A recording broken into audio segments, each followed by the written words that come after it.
फक्त 3 साहित्यामध्ये खूपच सॉफ्ट आणि स्पंजी केक तयार होतो. खायला खूपच छान असा हा केक मुलं तर आवडीने खातील असे अगदी 40 रुपयामध्ये हा केक तयार होतो. हॅलो नमस्कार, मी माधवी तुमचं मनापासून स्वागत करते. तर इथे आपण घेतलेले आहेत हॅपी हॅपी बिस्किट 4 पॅकेट घेतलेले आहेत. त्यातले आपण आता बिस्किट्स काढून घेणार आहोत आणि नंतर ह्याचा बारीक तुकडे करून नंतर आपल्याला हे मिक्सरच्या भांड्यामध्ये बारीक करून घ्यायचं आहे.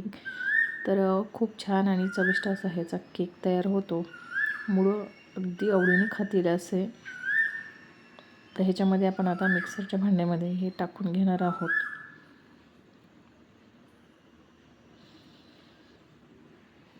आता याची बारीक पावडर करून घेतल्यावरती नंतर आपल्याला ह्याच्यामध्ये दूध मिक्स करायचं आहे.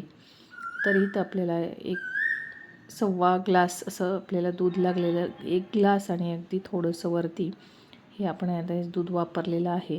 दुधाने केकला खूप छान चव येते, त्याने दुधाचा वापर करायचा आहे.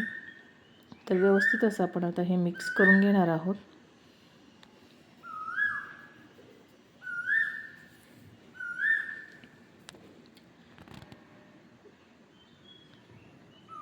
तसंच हलवल्यावरती त्यातल्या छोट्या फार गुटुड्या असतील त्या बारीक होऊन जातात. तर आपण थोडं थोडं दूध टाकून हे आपल्याला मिक्स करून घ्यायचं आहे. जितकं तुम्ही चांगलं फेटाल तितका केक छान सॉफ्ट एकदम जाळीदार असा तयार होतो. तर आपल्याला बेटर कसं वाटतं, पातळ की घट्ट, हे प्रमाण पाहून आपल्याला थोडं थोडं दूध टाकून घ्यायचं आहे. नंतर आपल्याला इथं 1 खायचा सोडा जो म्हणतो आपण बेकिंग पावडर, ते ह्याच्यामध्ये आपण आता 1 चमचा घातलेली आहे. ते आपण थोडंसं पाणी टाकून त्याच्यावरती अगदी थोडंसं टाकायचं आहे. नंतर चांगलं फेटून घ्यायचं आहे. आणि नंतर आपण आता 1 डब्बा घेणार आहेत कुकरचा. तुम्ही केकचं भांडं असेल तर तेही वापरू शकता. त्याला अगदी थोडंसं नॉर्मली तेल लावून घेतलेलं आहे. नंतर त्याच्यामध्ये आता हे आपण जे तयार केलेलं आहे ते आपण वतून घेऊया ह्याच्यामध्ये. ह्याला दूध वापरल्याने केक खूप छान चविष्ट असा होतो बरं का. आता आपण ह्याच्यामध्ये हे सगळं वतून घेतलेलं आहे. तर आपण छोटंसं तर डेकोरेशनसाठी 1 बिस्किट ठेवलेलं आहे. नंतर चॉकलेट्स आपण कॅडबरीचे असतात ते आपण हे साईडने सोडून घेऊया. थोडंसं टॅप करायचं आहे, जेणेकरून सगळं व्यवस्थित असं आपल्या डब्यामध्ये ते मिश्रण बसेल. नंतर लोखंडाची कढई घेऊन त्याच्यामध्ये 1 छोटीशी जाळी टाकलेली आहे. आपल्या मापाचं वरती भांडं, ताट किंवा जे काही बसेल ते आपल्याला पॅक बसण्यासारखं त्याला झाकून ठेवायचं आहे.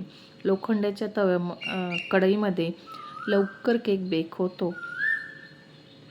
आता आपला हे 15 मिनटामध्ये इतका केक वरती आलेला आहे. तर आपण बघू थोडंसं डेकोरेशनसाठी जेम्सच्या गोळ्या टाकून घेतलेल्या आहेत. आपल्या आवडीप्रमाणे आपण डेकोरेशन करू शकतो. तर लहान मुलांना आवडणारं म्हणजे जेम्सच्या गोळ्या खूप आवडीने खातात. तर परत आपण आता 15 मिनटं बेक करून घेतलेलं आहे मीडियम आचेवरती. आणि नंतर आपण आता ह्याच्यामध्ये सुरी घालून बघूया की चिटकते की नाही. तर अजिबात आपल्या सुरीला चिटकलेलं नाही, तर व्यवस्थित असा बेक झालेला आहे केक. तर अगदी सहजरित्या गार झाल्यावरती अगदी त्याला काढायचीही गरज नाही की एकदम पालता केला तर लगेच केक निघालेला आहे. तो खूप छान सॉफ्ट स्पंजी केक तयार झालेला आहे. दिसायलाही भारी आणि खायला तर खूपच चविष्ट असा हा केक लागतो.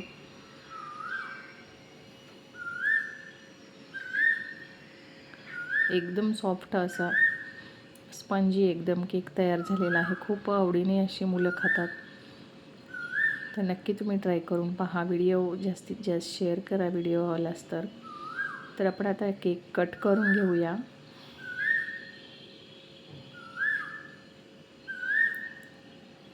अगदी 40 रुपयामध्ये मस्त असा खूपच छान भारी केक जाळीदार तयार झालेला आहे. तर व्हिडिओ आवडल्यास नक्कीच लाईक करा, कमेंट करा, कसं वाटलं ते जास्तीत जास्त शेअर करा. असे छान छान व्हिडिओ पाहण्यासाठी चॅनलला सबस्क्राईब नक्की करा. व्हिडिओ पाहिल्याबद्दल मनापासून धन्यवाद.